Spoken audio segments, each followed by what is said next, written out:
آج کے دن کا ایک عظیم پیغام آپ سب تک پیش کرنا چاہوں گا۔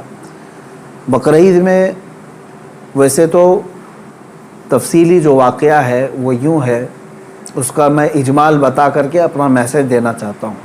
سیدنا ابراہیم خلیل اللہ علیہ الصلوۃ والتسلیم اللہ تعالیٰ کے ایک نبی ہیں، برگزیدہ پیغمبر، ایسے جلیل القدر نبی کہ انبیاء کرام علیہ السلام 1,24,000 کم و بیش نبیوں میں حضور اکرم صلی اللہ تعالیٰ علیہ وسلم کے بعد جو سب سے بڑا مرتبہ ہے وہ حضرت ابراہیم علیہ السلام کا ہے۔ حضور صلی اللہ علیہ وسلم کے بعد جو سب سے بڑا مقام ہے وہ حضرت ابراہیم علیہ السلام کا۔ سیدنا ابراہیم علیہ الصلوۃ والتسلیم کی اولاد نہیں تھی، آپ نے تقریباً 90 سال عمر پائی اس وقت تک، بلکہ آپ کی عمر اس سے بھی زیادہ ہوئی۔ جب آپ کی عمر پاک 90 سال تک ہوئی تب تک کوئی اولاد نہیں تھی۔ آپ کی زوجہ ایک حضرت سارہ ہیں اور دوسری حضرت ہاجرہ ہیں۔ پھر روایات یہ بتاتی ہیں کہ 100 سال کی عمر ہو گئی لیکن حضرت ابراہیم علیہ السلام نے دعا کرنا نہیں چھوڑا تھا۔ یہاں سے یہ پتہ چلتا ہے کہ بندہ مایوس نہ ہو۔ ویسے تو 70 سال 80 سال مرد کے ہو جائیں تو وہ اپنی اولاد ہونے سے مایوس ہو جاتا ہے کہ اب میری عمر نہیں رہ گئی، لیکن وہ خلاق کائنات جسے چاہے عطا کرے۔ جب وہ حضرت مریم کو شوہر کے بغیر ان کو بیٹا دے سکتا ہے، اور حضرت صالح علیہ السلام کی پتھر سے اونٹنی پیدا کر سکتا ہے، تو وہ پھر مولا تعالیٰ 90 سال کیا 100 سال کے بعد بھی چاہے تو اولاد عطا کر سکتا ہے۔ دعا کرنا ترک نہ کریں۔ حضرت ابراہیم علیہ السلام کی دعا قرآن پاک میں موجود ہے۔ آپ یہی دعا کرتے تھے، رب ہب لی من الصالحین، اے اللہ مجھے صالح اولاد عطا فرما، صالحین میں سے مجھے نسل عطا فرما۔ حضرت ابراہیم علیہ الصلوۃ والتسلیم کی اس دعا کو قرآن پاک میں بھی آپ تلاوت میں پائیں گے۔ حضرت ابراہیم علیہ الصلوۃ والتسلیم کی اس دعا کو اللہ تبارک و تعالیٰ نے قبول فرمایا، اور پھر اللہ تعالیٰ نے ارشاد فرمایا کہ ہم تمہیں ایک بیٹا عطا کرتے ہیں۔ وہ کیسے معاملات ہوئے یہ بھی دیکھیے۔ حضرت ہاجرہ حضرت ابراہیم علیہ السلام کی اہلیہ، وہ گھر میں موجود ہیں، کچھ فرشتے آئے اور فرشتوں نے آ کر کے بشارت دی کہ اللہ تبارک و تعالیٰ تمہیں بیٹے سے نوازنے والا ہے۔ تو وہ کہنے لگی کہ میں اتنی بوڑھی ہو گئی ہوں، ان کی خود کی عمر 90 سال کے اوپر کی تھی، کہا اتنی بوڑھی ہو گئی ہوں، کیا مجھے بچہ ہو سکتا ہے؟ فرشتوں نے کہا ہاں، اللہ تبارک و تعالیٰ جو غالب حکمت والا ہے وہ چاہے تو ہو سکتا ہے۔ تو پھر اللہ تبارک و تعالیٰ نے یہ بشارت دی، اور بڑھاپے میں حضرت ابراہیم علیہ السلام کو بیٹے کی بشارت سے نوازا، اور اس کے بعد حضرت اسماعیل علیہ السلام کی ولادت ہوئی۔ چند دنوں کے بعد، چند سالوں کے بعد حضرت سارہ سے حضرت ابراہیم علیہ السلام کو دوسرے بیٹے بھی ہوئے، حضرت اسحاق علیہ السلام، یعنی اسی عمر میں۔ اور یہ وہ لوگ ہیں، یہ 2 بیٹے ایسی عمر میں ہوئے۔ اب یہاں بتاتا ہوں میں آپ کو صبر کا اور استقامت کا پھل کتنا عظیم ہوتا ہے۔ 100 سال تک ابراہیم علیہ السلام صبر کرتے رہے اولاد کو، اور اس کے بعد اللہ نے اولاد دیا، 2 بیٹے دیے، ایک اسماعیل علیہ السلام اور دوسرے اسحاق علیہ السلام۔ ان دونوں نبیوں کے بارے میں اگر میں آپ کو بتاؤں، اسحاق علیہ السلام وہ نبی ہیں، حضرت ابراہیم علیہ السلام کے وہ بیٹے ہیں جن کو اللہ نے نبی بھی بنایا، اور ان کی نسل میں 30,000 سے زیادہ نبی پیدا کیے تقریباً۔ بنی اسرائیل پوری نسل جو ہے وہ اسحاق علیہ السلام کی نسل ہے۔ اسحاق علیہ السلام کے بیٹے یعقوب علیہ السلام، یعقوب علیہ السلام کے بیٹے یوسف علیہ السلام، یہاں سے پوری بنی اسرائیل چلی، اس میں ہزاروں نبی آئے۔ ابراہیم علیہ السلام کو ایک بیٹے اسحاق علیہ السلام کی نسل میں سارے نبی عطا کیے، اور دوسرا بیٹا جو اسماعیل علیہ السلام عطا کیے، ان کی نسل میں تو سید الانبیاء حضور صلی اللہ علیہ وسلم آتا ہے، محمد الرسول اللہ صلی اللہ علیہ وسلم علیہ افضل التحیۃ و اکمل التسلیمات۔ تو یہ حضرت ابراہیم علیہ السلام کی دعا کا نتیجہ تھا، اور صبر اور استقامت کا۔ آج جو مجھے پیغام دینا تھا وہ یہی ہے۔ میں نے آیت کریمہ بھی خطبے میں یہی پڑھی۔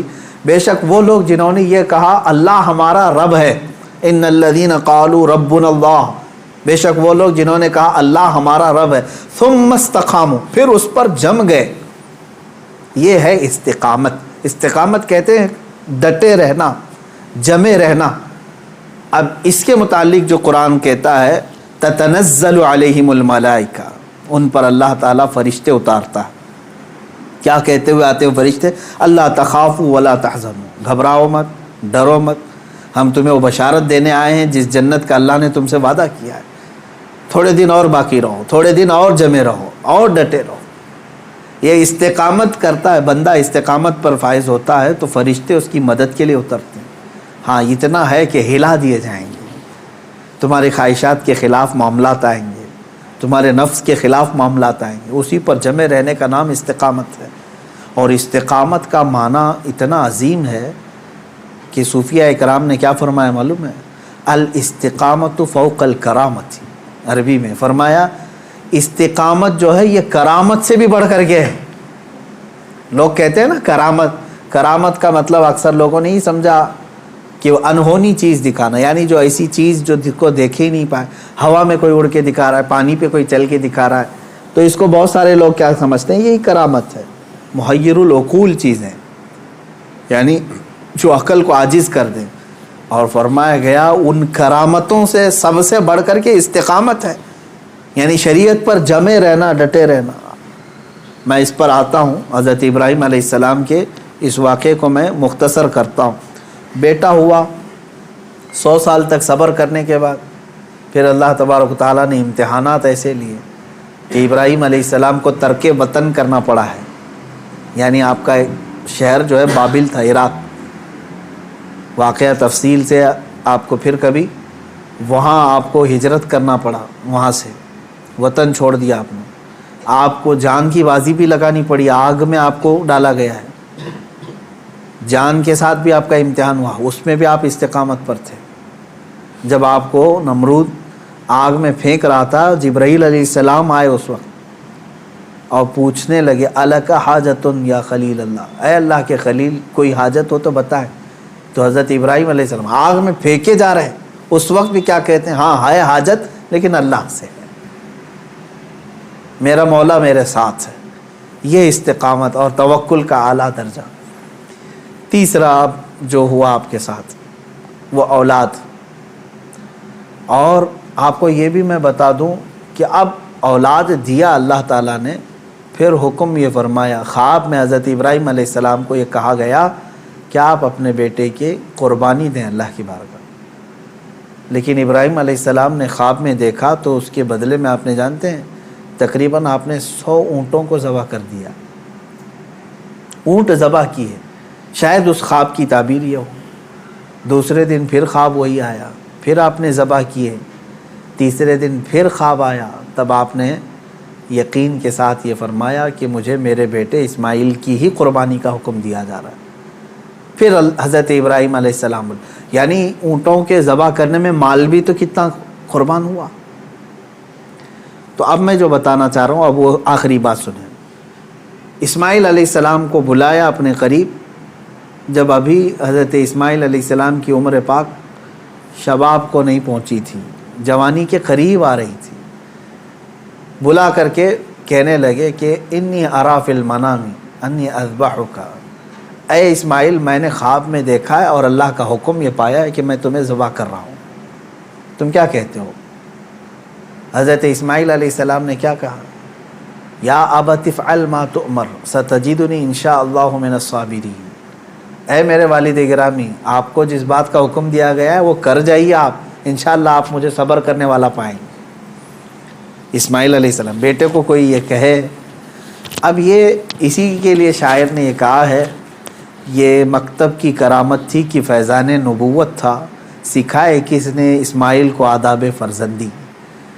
ہاں بہرحال اب جو معاملہ پیش آیا وہ پتہ ہے آپ کو، حضرت اسماعیل علیہ السلام کو لے گئے مینا میں، وہ جگہ آج بھی باقی ہے جہاں حجر اسماعیل کہہ کر کے ایک پتھر رکھا گیا ہے، وہاں پر اسماعیل علیہ السلام کو لٹایا گیا۔ ابراہیم علیہ السلام نے اپنی آنکھوں پر پٹی باندھ لی، ان کے ہاتھ پیر کو باندھ دیا، اور اس کے بعد تیز چاقو سے ان کے گردن پر چھری چلائی، لیکن چھری نہ چلی۔ روایات یہ بتاتی ہیں کہ آپ نے اس چھری کو پتھر پر مارا، پتھر 2 ٹکڑے ہو گیا، کٹ گیا، لیکن نرم و نازک گلا نہیں کٹا، 2 مرتبہ نہیں کٹا، تیسری مرتبہ آپ نے زور سے چلایا تو کٹ گیا مگر گلا نہیں۔ اللہ تبارک و تعالیٰ کے حکم سے جبرائیل علیہ السلام ایک دمبا جنت سے لے آئے اور اسماعیل علیہ السلام کو وہاں سے ہٹا کر کے دمبا رکھا، دمبا ذبح ہو گیا، اسماعیل علیہ السلام کھڑے رہے۔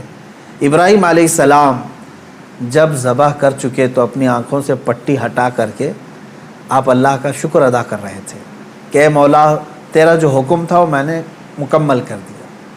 تو جب آپ نے پٹی ہٹا کر کے دیکھی تو بکرا ذبح ہے اور اسماعیل علیہ السلام سلامت ہیں، تو رب تبارک و تعالیٰ نے یوں ارشاد فرمایا قد صدقت الرؤیا یا ابراہیم، اے ابراہیم تو نے ہمارے بتائے ہوئے خواب کو سچ کر دکھایا۔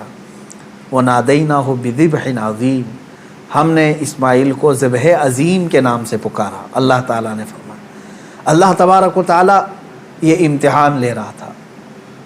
یہ انبیاء اکرام علیہم الصلاۃ والتسلیم کے ساتھ ہے، ایسا نہیں ہے کہ سارے لوگ یہ کر پائیں گے۔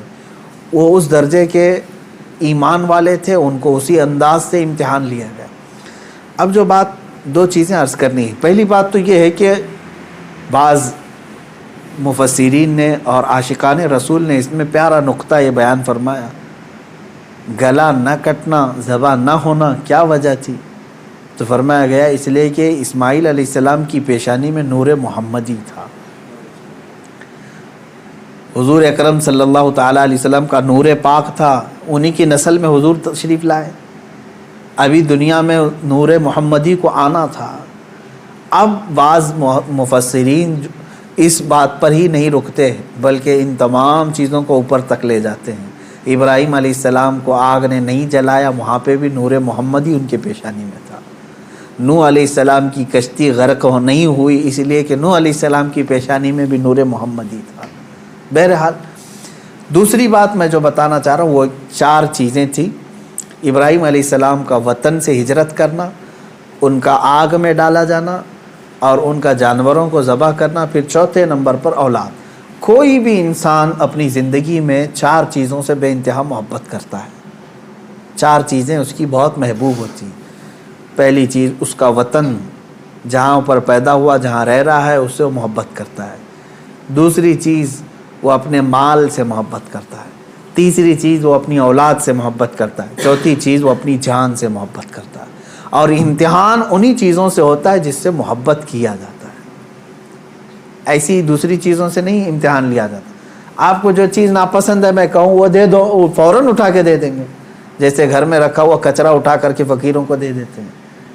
ہاں امتحان تو اس وقت ہوگا جو اپنے مزے کی اور پسندیدہ چیز آپ بنا رہے تھے اور پھر آپ کو کہا گیا اس میں سے دے دو، تب مشکل ہو جاتا ہے۔ ہاں جو دے دیا اور پھر وہ امتحان میں کامیاب ہوا، اپنی پسندیدہ چیز۔ ابراہیم علیہ السلام سے جو امتحانات لیے گئے وہ 4 محبوب چیزوں سے امتحان لیے گئے، اور اب 4 امتحانات میں ثابت قدم رہے۔ آپ نے وطن بھی ترک کیا، جان بھی جوخم میں ڈالی، اولاد بھی اور اپنا مال بھی۔ پھر اللہ تبارک و تعالیٰ نے اس عظیم مقام پر آپ کو فائز فرمایا جو حضرت ابراہیم علیہ السلام کو آج بھی کیا لقب ہے معلوم؟ ابو الانبیاء کہا جاتا ہے۔ ابو الانبیاء یعنی نبیوں کے باپ ہیں۔ اب عزیزان گرامی، ان واقعات میں میرے سنانے کا مقصد یہ تھا کہ ہمارے بچوں تک یہ واقعہ پہنچ جائے تفصیل سے، پھر آپ اپنے گھروں میں اپنی اولاد کو سنائیں ضرور۔ لیکن اس پورے واقعے سے ایک جو جذبہ ملتا ہے وہ ہے استقامت کا۔ یہی میرا میسج ہے آج کا، یہی میں پیغام دینا چاہتا ہوں۔ کسی بات پر جمے رہنا، ڈٹے رہنا، یہ انبیاء کی سنت ہے۔ ہاں ہلا دیے جائیں گے، تمہیں تکلیف میں ڈالا جائے گا، لیکن جمے رہو گے تو اسی طرح کے انعامات کی بارشیں بھی ہوں گی۔ آپ کو پتہ ہے حضرت بلال حبشی رضی اللہ تعالیٰ عنہ کو جب مکہ والے زنجیروں میں جکڑتے تھے یا پھر رسی باندھ کر کے مکہ کی گلیوں میں کھینچتے تھے، صحابہ اکرام حضور صلی اللہ علیہ وسلم کی بارگاہ میں تشریف لائے، عرض کرنے لگے یا رسول اللہ صلی اللہ علیہ وسلم کیا ہم حق پر نہیں ہیں؟ حضور نے فرمایا کیوں نہیں؟ کہا پھر کیوں ہمیں اتنی تکلیف دی جاتی ہے، کیوں ہمیں اس طرح سے غریب صحابہ کو مارا جاتا، ہم حق پر ہیں تو پھر یہ ہمارے اوپر حاوی کیوں ہوتے ہیں؟ آپ سنیں، بہت سارے لوگوں کا آج بھی سوال یہی ہے کہ آج ہم اتنی بڑی تعداد میں ہیں، ہم ہی خدا کی عبادت کرتے ہیں، ہم ہی رسول پاک کی رسالت کا اقرار کرتے ہیں، قرآن کے قاری ہم ہیں، اذان کے دینے والے ہم ہیں، نمازوں کے قائم کرنے والے ہم، تکلیف ہم ہی کو سب سے زیادہ ہے، مارے جا رہے ہیں ہم ہی سب سے زیادہ آج دنیا میں۔ یہ سوال آج بھی گردش کرتا ہے۔ صحابہ بھی یہ سوال لے کر کے حضور پاک صلی اللہ علیہ وسلم کی بارگاہ میں حاضر آئے۔ میرے آقا صلی اللہ علیہ وسلم نے جواب میں جو ارشاد فرمایا وہی ہم سب کے لیے بھی آج عبرت ہے، وہی آج ہم سب کے لیے بھی درس ہے۔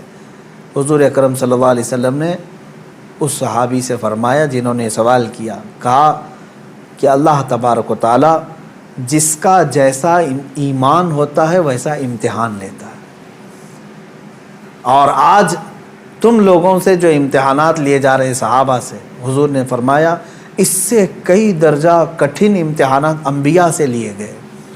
حضور اکرم صلی اللہ علیہ وسلم نے ارشاد فرمایا انبیاء میں سے بعض وہ نبی ہیں جیسے حضرت زکریہ علیہ السلام، یہودیوں نے ان کے قتل کا منصوبہ بنایا اور ان کے پیچھے لگ گئے، یہاں تک کہ آپ جان چھڑاتے ہوئے ایک جگہ ایسے آئے، اللہ کے نبی ہیں، ایک درخت کے قریب آئے، درخت سے کہا کہ تو پھٹ جا میں تیرے اندر داخل ہوتا ہوں۔ زکریہ علیہ السلام اس درخت کے اندر آئے، یہودیوں نے پیچھا کیا کافی دیر تک، شیطان ابلیس لعین یہودیوں کو اشارہ کر کے بتایا اس درخت کے اندر وہ چھپے ہوئے ہیں، تم آری لو اور اوپر سے کاٹ ڈالو۔ یہودیوں نے اس درخت کو اوپر سے کاٹنا شروع کر دیا، جس پورے درخت کے پیٹ کے اندر حضرت زکریہ علیہ السلام ہے، اوپر سے آری سے وہ کاٹتا جا رہا ہے یہودی، اور وہ سب کاٹتے جا رہے ہیں۔ آری کے کٹنے کی آواز آپ کو آ رہی تھی اور سر مبارک کا پہنچ چکا تھا، آپ آواز نکالتے، اللہ تبارک و تعالیٰ کی طرف سے یہ حکم آیا اے زکریا صبر کر جاؤ، اور اگر اس پر تم نے صبر نہیں کیا تو صابرین میں سے تمہارا نام نہیں آئے گا۔ حضرت زکریا علیہ السلام خاموش ایسے رہے کہ پوری آری نے سر کو چیر دیا، بدن کو چیر دیا، پورے جسم کو چیر دیا، لیکن آپ نے آہ تک نہیں کہا، اف یہ تمام الفاظ بھی نہیں ادا کیے۔ احادیث میں یہ حضرت زکریا علیہ السلام کا استقامت، آپ جمے رہے، ڈٹے رہے، کٹ گئے، جسم پاک دو الگ الگ ٹکڑوں میں تبدیل ہو گیا۔ اب اندازہ کریں ان واقعات کو حضور اکرم صلی اللہ علیہ وسلم نے صحابہ کو سنایا۔ حضرت یحییٰ علیہ السلام پیش کیے گئے، 33 سال کی جوانی ہے، بادشاہ کے خلاف آپ نے فتویٰ دیا تھا، وہ دو بہنوں کو ایک نکاح میں رکھا تھا، آپ نے فرمایا حرام ہے تیرے۔ بادشاہ نے کہا تم کیا مجھے بھی فتویٰ دو گے، مجھے بھی سکھاؤ گے؟ حضرت یحییٰ علیہ السلام نے کہا اللہ کی شریعت ہے، وہ ہر ایک پر نافذ ہے۔ اس بادشاہ نے اپنے خلاف اس فتوے کو دیکھ کر کے آپ کے قتل کا حکم دیا، اور آپ کو قتل بھی کیا گیا، آپ کا سر مبارک الگ کر کے تشت میں رکھا گیا۔ نبی کی بات کر رہا ہوں، حق بات بولنے پر یہ مصیبتیں آئیں گی۔ اسی لیے شاعر نے بہت اچھے انداز میں کہا یہ شہادت گئے الفت میں ہے قدم رکھنا، لوگ آسان سمجھتے ہیں مسلمان ہونا۔ ہاں لوگ یہ سمجھتے ہیں کہ آپ مسلمان ہیں، ہم کو تو کچھ ہونا ہی نہیں چاہیے۔ اگر کچھ ہونا ہی نہیں چاہیے تو پھر تم جو ہے بہت عیش و عشرت میں رہ رہے ہو، اور اپنے ایمان کی خیر لو، تم گزارے جاؤ گے اگر امتحانات سے، تو اللہ رب العزت کا شکر بجا لانا کہ ہاں تمہارا ایمان سلامت ہے، اور اللہ تبارک و تعالیٰ تمہارا ایمان بلند کرنا چاہتا ہے۔ کیا اصحاب کہف نہیں آزمائے گئے؟ اصحاب کہف 7 لوگ تھے، ایمان چھپائے ہوئے تھے، اور بادشاہ سے ڈر کر کے پھر وہ اپنا شہر چھوڑ کر کے نکل پڑے۔ تو جس غار میں وہ جا کر پناہ لیے، بادشاہ نے ظلماً ان کے اوپر دیوار بنا دیا، ان کی قبر بنا دیا اسی میں۔ لیکن قرآن پاک آج بھی گواہی دیتا ہے، اللہ تعالیٰ ان استقامت پر قائم بندوں کو اللہ تعالیٰ نے ایسی فضیلت سے نوازا کہ آج تک وہ اپنے غار میں سوئے ہوئے ہیں۔ اور قرآن کہتا ہے کہ سورج بھی ان کے اوپر سے ڈائریکٹ نہیں جاتا، جب کہف پر آتا ہے غار پر تو یا تو دائیں ہو جاتا ہے یا بائیں ہو جاتا ہے۔ وَتَرَى الشَّمْسَ إِذَا طَلَعَتْ تَزَاوَرُ عَنْ كَهْفِهِمْ ذَاتَ الْيَمِينِ وَإِذَا غَرَبَتْ تَقْرِضُهُمْ ذَاتَ الشِّمَالِ۔ سورہ کہف میں ایمان پر قائم رہنے والوں کے لیے اللہ تعالیٰ انعامات نازل کرتا ہے۔ آج کے دور میں بہت سارے لوگ پریشان اس بات سے ہیں، ارے کیا ہو جائے گا ہمارے ساتھ. اور خصوصاً علماء سے میں یہی گزارش کروں گا کہ حق بات بولنے میں اگر گردن چلی جاتی ہے تو اس کی پرواہ نہ کریں، اس لیے کہ یہ ہماری شریعت میں صحابہ کی سنت اور تابعین کی سنت رہی ہے. مجھے ایک بات یاد آتی ہے، سیدنا امام احمد بن حنبل رضی اللہ تعالیٰ مشہور امام ہیں. تقریباً ہمارے اماموں میں سے جو سب سے زیادہ تکلیف اٹھانے والے، مشقت اٹھانے والے امام، وہ امام احمد بن حنبل ہیں. اللہ تبارک و تعالیٰ ان کی تربت پر ہزاروں رحمتیں نازل کرے. کبھی امام احمد بن حنبل کو پڑھ لینا، آنکھیں بھیگ جائیں گی. اپنے زمانے کی سختیاں انہوں نے برداشت کی ہیں، وقت کے ظالم خلفاء کے خلاف کھڑے ہوئے ہیں. خلیفہ بنتے تھے کچھ لوگ، سیاست میں آتے تھے اور اپنی طاقت کے زور پر چاہتے تھے کہ ہمارا ہی حکم نافذ ہو، شریعت نہیں، قرآن نہیں. بہت سارے نفس پرست اس طرح کے بادشاہ آئے، بہت سارے لوگ ایسے آئے ہر زمانے میں. اسی لیے اقبال نے سچ کہا تھا، ستیزہ کار رہا ہے ازل سے تا امروز، شرار ابو لہبی سے چراغ مصطفیٰ. یعنی مصطفیٰ کریم صلی اللہ علیہ وسلم کے اس چراغ کو ابو لہب کی شرارتوں سے، اس کے چنگاریوں سے ہمیشہ معرکہ رہا ہی ہے. امام احمد بن حنبل کو کوڑے مارے جاتے تھے. کوڑا جو ہے چمڑے کا ایک بیلٹ ہوتا تھا، کافی موٹا، اور ننگی پیٹ کر کے جب مارا جاتا تھا. آج کے زمانے میں اگر مارا جائے تو میں سمجھتا ہوں چمڑی اس سے لگ کر کیا جائے گی. 100 کوڑوں کی سزا ہوتی تھی، اکثر 100 کوڑوں میں تو لوگ انتقال کر جاتے. حضرت امام احمد بن حنبل کو 3 خلفاء آئے نئے نئے، اور ہر ایک نے کوڑے مارے، ہر ایک نے، کہ تم اپنا حکم بدل دو. وہ حق بات پر قائم تھے اور قائم رہے. امام احمد بن حنبل ایک جگہ گزر رہے تھے، اس وقت کا ایک مشہور ڈاکو تھا، چور تھا، اور وہ قریب میں آیا. امام احمد بن حنبل سے جو بات کہہ رہا تھا آج ہم سب کے لیے عبرت ہے. اس نے کہا، اے احمد بن حنبل، 300 کوڑے کھائے تم نے، 100 200 300. مجھے دیکھو، میں نے تقریباً چوری کے جرم میں 1500 کوڑے کھائے، لیکن ابھی بھی چوری چھوڑا نہیں. میں چوری کرتا، پکڑا جاتا. چوری پر اتنے 100 کوڑے نہیں مارے جاتے، کبھی 20 کوڑے، کبھی 25 کوڑے، کبھی 40 کوڑے. قاضی اس طرح لگاتے رہے. تو وہ گن کے رکھا ہوا ہے، وہ کہتا ہے میں نے اب تک 1500 کوڑے کھا لیے لیکن ابھی چوری چھوڑا نہیں ہوں. وہ کہتا ہے کہ میں 1500 کوڑے کھا کر کے چوری نہیں چھوڑا، تم 300 کوڑوں پر حق بات کو نہیں چھوڑ دینا. 100 کوڑے کھا کر کے استقامت اور حق بات سے تم ہٹ نہیں جانا. امام احمد بن حنبل رضی اللہ تعالیٰ عنہ اس بات سے بہت متاثر ہوئے، اور انہوں نے اس کو بیان فرمایا کہ اس کے ایک جملے نے مجھے اور بڑا حوصلہ دے دیا. آج میں یہی کہتا ہوں میرے عزیزوں، لوگ جیل جاتے ہیں ریپ کیس میں، لوگ پکڑے جاتے ہیں چوری میں، ڈکیتی میں، مرڈر کیس میں، اور پھر چھوٹ کر کے آتے ہیں، پھر بھی نہیں چھوڑتے، پھر ان جرائم میں ملوث رہتے ہیں. نشے والے کو دیکھو، پکڑے جاتے ہیں، مارے جاتے ہیں، اندر لاک اپ میں رکھے جاتے ہیں، پھر آتے ہیں، چھوٹتے ہیں، پھر وہی کام کرتے رہتے ہیں. میں علماء سے اور اہل حق سے یہی کہوں گا کہ جب جرائم پیشہ لوگ سزا پا کر کے بھی اپنے جرائم سے نہیں ہٹ پاتے، تو تمہیں تو آج حق بولنے پر اب تک کوئی سزا تو نہیں ملی. ہونا یہ چاہیے کہ اگر حق بات بولنے پر مجھے سزا بھی مل جائے تو میں حق بات پھر سر چڑھ کر کے بولوں گا، کہ پھر میں پھانسی کے پھندے پر بھی بولوں گا، تختہ دار پر بھی بولوں گا. یہ حق بات اور جرأت کے ساتھ بولنے کی ہر ایک کے اندر اللہ توفیق عطا فرمائے. آج سخت ضرورت ہے. میں مسلمانان ہند سے یہ کہوں گا، اب حالات ایسے ہیں کہ تمہارے استقامت کا امتحان ہوگا. تم ایمان پر کتنے ڈٹے ہو، تم شریعت مصطفیٰ صلی اللہ تعالیٰ علیہ وسلم پر کتنے جمے ہو، یہ تمہیں آزمایا جائے گا. آج بہت سارے صلح کلی وہ ہیں سیکولر، جو اپنے آپ کو کہتے ہیں، وہ یہ بھی اچھا وہ بھی اچھا. چھوڑو میاں کائے کا فساد. ہم کوئی فساد کی بات نہیں کر رہے ہیں، ہم صرف اتنی بات کہہ رہے ہیں، جس نبی کا تم نے کلمہ پڑھا ہے اس نبی سے وفاداری کرو، اس رسول پاک صلی اللہ تعالیٰ علیہ وسلم کے پورے ہو جاؤ.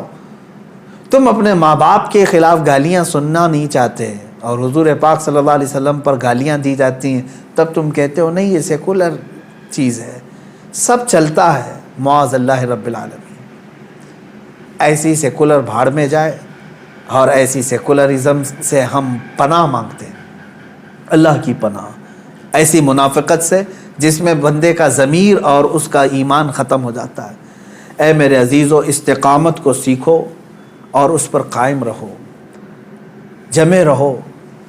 صحابہ اکرام کی تاریخ پڑھو گے، تابعین، اولیاء کاملین کی تاریخ پڑھو گے، تمہیں پتہ چلے گا۔ میں بار بار اپنی تقریروں میں ذکر کرتا رہتا ہوں، علامہ کفایت علی کافی رحمۃ اللہ علیہ، مجاہد آزادی، ایسے بزرگ عالم دین ہیں جن کو انگریزوں نے پکڑ کر کے گرفتار کر کے اپنے قلعے میں رکھا، تقریباً 7 دن تک آپ کے جسم پر گرم استری پھیرتے تھے، گرم کر کے استری کو، پریس جو ہوتی ہے اس کو جسم پر پھیرتے تھے، چمڑی جل جاتی تھی، اور جب رات کا وقت ہوتا تھا تو ان جلی ہوئی چمڑیوں پر وہ انگریز نمک چھڑکتے تھے، جسم پر نمک مارتے تھے، اور اس کے باوجود اتنے پر کم نہیں، اسی کافی رحمۃ اللہ علیہ کو بھرے چوک پر بازار میں پھانسی کے پھندے پر انہوں نے لٹکایا۔ ایک جم غفیر نے دیکھا، مجمع عام میں آپ کو پھانسی پر لٹکایا جا رہا تھا، لیکن ذرا برابر بھی پیشانی پر شکن ہے، چہرے پر ملال ہے، کہیں کوئی افسردگی ہے، پشیمانی ہے، کچھ نہیں ہے، کھلا چہرہ، تختہ دار پر جانے والا بھی عاشق رسول یہ گنگناتے ہوئے جاتا ہے، کوئی گل باقی رہے گا نہ چمن رہ جائے گا، پر رسول اللہ کا دین حسن رہ جائے گا، اطلس و کم خواب کی پوشاک پہ نازاں نہ ہو، اس تنے بے جان پر خاکی کفن رہ جائے گا، سب فنا ہو جائیں گے، سب فنا ہو جائیں گے وہ لیکن حشر تک، سب فنا ہو جائیں گے کافی وہ لیکن حشر تک، نعت حضرت کا زبانوں پر چلن رہ جائے گا۔ یہ حضرت کفایت علی کافی رحمۃ اللہ تعالی علیہ کی استقامت ہے۔ ایک اور بزرگ ہیں حضرت عنایت احمد کاکوروی رحمۃ اللہ علیہ، ان کو سزا دی گئی انڈمان نکوبار میں کالا پانی کی۔ علامہ فضل حق خیرآبادی رحمۃ اللہ علیہ، کچھ وہ علماء بھی ہیں جن کو ایسی سزائیں دی گئی تھی کہ ریڑھ کی ہڈی توڑ دی گئی تھی، وہ کھڑے نہیں ہو سکتے تھے، یعنی ان کو 5-5 6-6 سال تک ایسی جگہ پر بٹھایا گیا کہ ان کی گردن سیدھی نہیں ہو سکتی تھی، چھت اتنا نیچے کر کے ان کو اس طرح سے رکھا گیا کہ پوری کمر کی ہڈی سے لے کر کی گردن تک مڑ چکی تھی۔ ایک انگریز، وہ خود اپنی کتاب میں لکھتا ہے کہ دلی کی سرزمین پر میں اپنے ایک بڑے آقا سے ملنے کے لیے گیا تو اس کے گھر میں کباب کی بو آ رہی تھی، میں نے پوچھا اتنی رات گوشت کی بھوننے کی خوشبو کہاں سے؟ تو اس نے اپنے گھر کے پیچھے والا دروازہ کھول کر کے بتایا وہاں پر علماء اہل سنت کو آگ سے داغا جا رہا تھا، گرم کوئلے لگائے جا رہے تھے، وہ ان کے بدن پر لگنے والی گوشت کی بو پورے گھر میں محسوس کی جا رہی تھی۔ انگریزوں نے تاریخ میں لکھا ہے۔ میرے عزیزو، ان تمام حالات کو بھی فیس کیا ہمارے علماء اہل سنت نے، لیکن وہ ٹس سے مس نہیں ہوئے، اپنا دین نہیں بیچا، اپنے ایمان کا سودا نہیں کیا، نہ جا کر کے گستاخان رسول کے پیروں میں ان کی دھوتیوں میں چھپ کر بیٹھے رہے، نہ مال لے کر کے انہوں نے اپنے دین کا سودا کیا۔ آج بھی جس کی غیرت زندہ ہے، جس کا ضمیر جاگ رہا ہے، میں ان سے کہوں گا کہ اس قربانی میں آپ یہ محسوس کریں کہ اس قربانی کا سب سے بڑا میسج استقامت ہے، دین پر قائم رہنا۔ اللہ تبارک و تعالیٰ بڑے سے بڑے امتحانات اگر لے، اس پر ثابت قدم رہنے کی دعا بھی اسی سے مانگے۔ اور آج کے زمانے میں جو حالات ہمارے بنائے جا رہے ہیں، اس میں بھی بھیک مانگو رب ذوالجلال سے، خیرات میں مانگو اے اللہ حالات اب ایسے آ گئے کہ لوگ ایمان پر قائم رہنا ان کا مشکل ہو گیا ہے، دین پر قائم رہنا مشکل ہو گیا ہے، کفار و مشرکین نے زمین تنگ کرنا شروع کر دیا۔ یہ ہماری شامت اعمال بھی ہے اور اللہ تعالیٰ کی طرف سے امتحان بھی ہے۔ تمہارے لیے اب اذانیں مشکل کر دی جائیں گی، نمازیں مشکل کر دی جائیں گی، تمہارے چہرے پر داڑھی اب لوگوں کو کھٹکنے لگی، تمہاری ٹوپیاں گڑھنے لگ گئی، تمہاری تعلیم سے ان کو نفرت ہونے لگ گئی، اب قرآن تک آ گئے، قرآن کی آیات کو اب زیر بحث لایا گیا، اب ٹی وی میں میڈیا میں اب جو ڈیبیٹ چلے گا وہ قرآن کی آیتوں کو لے کر کے۔ اب تک مجھے بتاؤ یہ سوشل میڈیا ہو یا ٹی وی ڈیبیٹ ہو، یہاں دوسری کوئی مذہبی کتابیں نہیں لائی جاتی کبھی ڈیبیٹ میں، آج تک سنا کبھی آپ نے تلمود کو، اولڈ ٹیسٹمنٹ کو، بائبل کو موضوع بحث بنایا گیا، وہ اس میں ایسی آیتیں، اس میں ایسی آیتیں، آج تک کبھی سنا آپ نے؟ یا پھر ہندوؤں کی مقدس کتابیں، چائنیز کی جو مقدس کتابیں، بدھزم کی جو مقدس کتابیں، نہیں لایا جاتا۔ موضوع بحث اگر کوئی چیز ہے تو قرآن عظیم ہے۔ آج قرآن پاک کو ٹارگٹ کیا جاتا ہے، اس کی آیتوں پر بحث کیا جا رہا ہے۔ کیا ہو گیا مسلمانوں کو؟ آج تمہارا امتحان ہے۔ ہاں، کسی وقت اگر موقع آیا تو میں ضرور پیش کروں گا۔ یہ جن آیات کو لے کر کے آج بحث کر رہے ہیں، تقریباً سارے مذہب کی کتابوں میں یہ میسج ملے گا۔ جہاد کے متعلق باتیں کرنے کے لیے قرآن پاک کو یہ ٹارگٹ بناتے ہیں اور کہتے ہیں کہ اس میں جہاد اور لوگوں کو قتل و غارت کرنے کی تعلیم دی جاتی ہے۔ یہ جن جن آیتوں کو کوٹ کرتے ہیں، میں چیلنج کے ساتھ کہتا ہوں اسی طرح کا میسج میں ہندوؤں کی کتاب میں بھی بتا سکتا ہوں اور عیسائیوں کی کتابوں میں بھی بتا سکتا ہوں، لیکن جانبداری ایسی ہے کہ ان کتابوں کو چھوا بھی نہیں جاتا، بات بھی نہیں کی جاتی۔ قرآن پاک پر آج سب ہرزہ سرائی کرنے پر مشغول ہیں۔ میں علماء سے کہتا ہوں، ہزاروں کی تعداد میں علماء اہل سنت موجود ہیں، عشاقان رسول موجود ہیں۔ اب تمہارے استقامت کا امتحان ہے، جمے رہو ایمان پر، ڈٹے رہو۔ آ جاؤ مصطفیٰ کریم صلی اللہ تعالیٰ علیہ وسلم کے اخلاق حسنہ پر۔ تم نے دنیا بہت دیکھی، عیاشیاں بہت کر لی، فیشن شو بہت کر لی، اپنے نفس کو بہت راضی کر لیا۔ کچھ مصطفیٰ کریم صلی اللہ علیہ وسلم اور ان کے رب ذوالجلال کو راضی کرنے کے لیے بھی کام کر لو۔ تم نے کپڑے پہنے اپنے نفس کو راضی کرنے کے لیے اور چند شیاطین کو اور چند دوستوں کو راضی کرنے کے لیے، اپنے چہرے کی حیت بنائی، اپنے گھر بار کو بنایا چند لوگوں کو راضی کرنے کے لیے۔ اے مسلمانوں، آج اپنے رب ذوالجلال کو راضی کرنے کی طرف بھی تو قدم بڑھاؤ کہ میں جس کی طرف لوٹایا جانے والا ہوں اس کو بھی راضی کرنے کا میں کوئی تو کام کروں۔ میں چہرے میں، کپڑوں میں، اپنے لباس میں، اپنے گھر میں، اپنے کھان پین میں اللہ اور اس کے رسول کو راضی کرنے کی بھی کچھ کام کروں۔ بس آج کے دن میں اتنا ہی کہوں گا کہ آج جانور ذبح کر کے گوشت کھا لینا اور اپنے آپ کو خوشیوں میں گوشت کے الگ الگ ڈشیں بنا کر کے عید میں مشغول کر لینا، یہ عید کا مقصد نہیں ہے۔ عید کا اصل مقصد ہے اللہ کو راضی کرنا۔ وہ اگر راضی ہو گیا تو ہر دن تمہارا عید کا ہے، اور اگر وہ تمہارے اعمال سے ناراض ہے، چاہے 1000 بقرعید آئیں، 1000 عید الفطر آئیں، تمہارے لیے کون سی عید ہے؟ رب تعالیٰ اگر تم سے ناراض ہے، کون سی عید ہے؟ عید در حقیقت مولا کو منانا ہے، اس کو راضی کرنا ہے۔ قربانیاں گوشت کھانے کے لیے نہیں۔ ایک مسئلہ بھی جاتے جاتے بتا دوں، اگر کسی نے گوشت کھانے یا صرف گوشت کی نیت کر کے قربانی کی کہ آپ گوشت ملنے والا ہے، فلاں فلاں ڈش بننے والی ہے گھر میں، تو کہا گیا کہ اس کی قربانی ہی نہیں ہے، قربانی ہوگی ہی نہیں۔ جس نے گوشت ملے گا اس کو میں بیچوں گا، اتنا کماؤں گا، جس نے بھی یہ نیت کی اس کی قربانی ہوگی ہی نہیں، ہوگی ہی نہیں۔